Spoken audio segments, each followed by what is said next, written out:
This is the solution for quiz 3. One of the versions, it's going to be version D because that's the first one I got out of my pile. So this is what we have. We have block A that's hanging, we have block B that's on an inclined slope, some angle theta. We want to find the mass of block A, knowing certain things. We know the mass of block B, we know the angle of the incline, and we know the coefficient of kinetic friction. We also know that block B slides up the incline. So we know we have some velocity here for block B. That's what we know.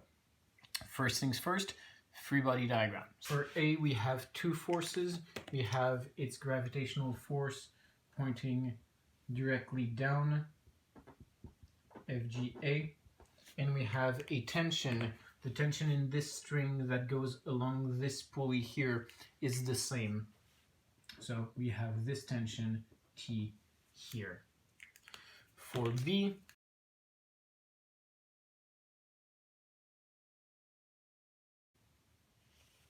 gravitational force FGB,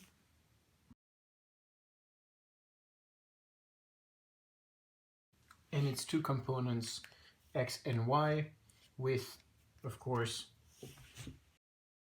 the X and Y axis pointing with the incline.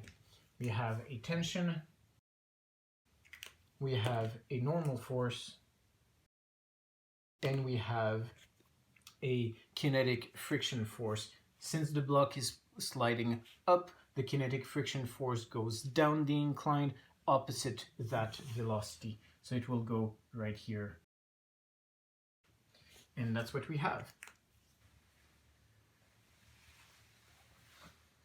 We are told the following.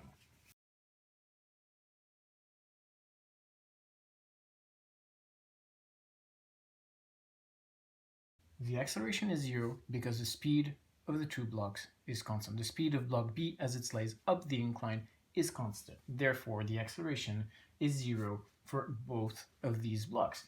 They're hooked up by this string here, this rope, under tension. So the acceleration of one is automatically the acceleration of the other. By the same token, the tension of one is automatically the tension of the other. We're told the angle, the coefficient of friction for block B, and the mass of block B, and we want mass A. Let's go find that. Situation, free body diagram, what we know and what we want. Newton's second law is next. We'll go A and then B, X and Y for both.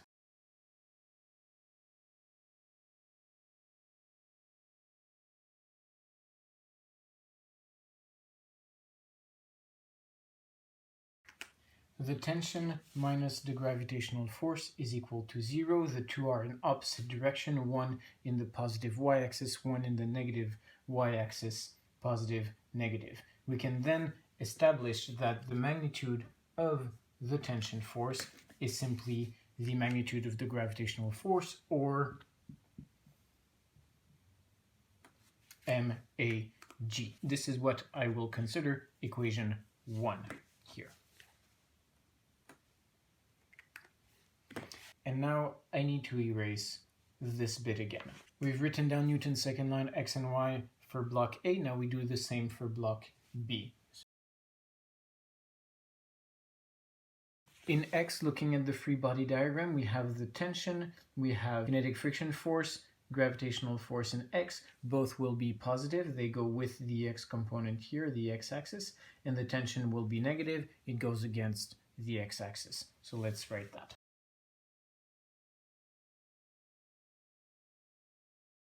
Remember, we're looking for the mass of block A, which we found appeared in equation 1. The equation 1 related the mass of block A to the tension. So I'll keep the tension on the left-hand side, move the other two on the right-hand side, and this is what we'll get. And replacing these by their expressions, where I use sine theta because of this small construction here in red. Now we still don't know what the normal force here is, but we know it's the same normal force that acts right here. To do that, to find that, we need to go in the y direction.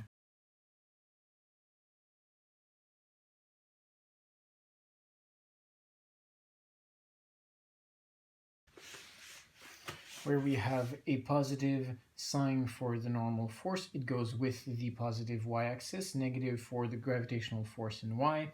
We can solve for the magnitude of the normal force right here. So then all that we have left to do is plug this expression right in here. We get an expression for the tension.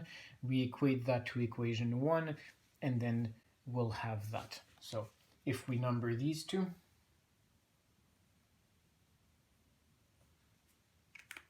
these would be the numbers that I use from now on.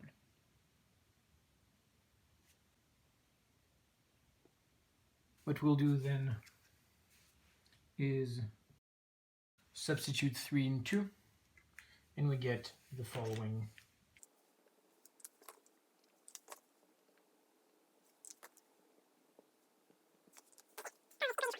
Once we have written 1, 2, 3, and then 4, though these two are equivalent to this one, once we have written down the situation that we had before, the free body diagrams, Newton's second line, both x and y, for every object that's relevant, which yields these three equations, you're done the physics of the problem. All you have left to do is to solve it. It just requires algebra. Now, we have an expression for t here in equation 4, we have an expression for t here in equation 1, and we have our unknown mass A right here. It appears only once. The rest of those values we know. We know g, we know theta, we know mb, and we know mu k. So we solve for mass A, and then we plug in our numbers, and we're done.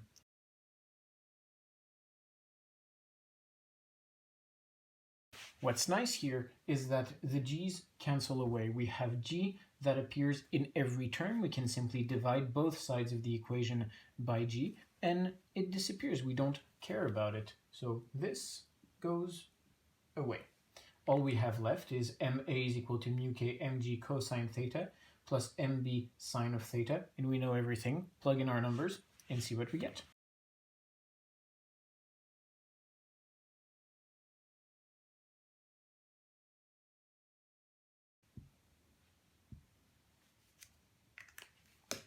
And there we go. Couple of things to note here.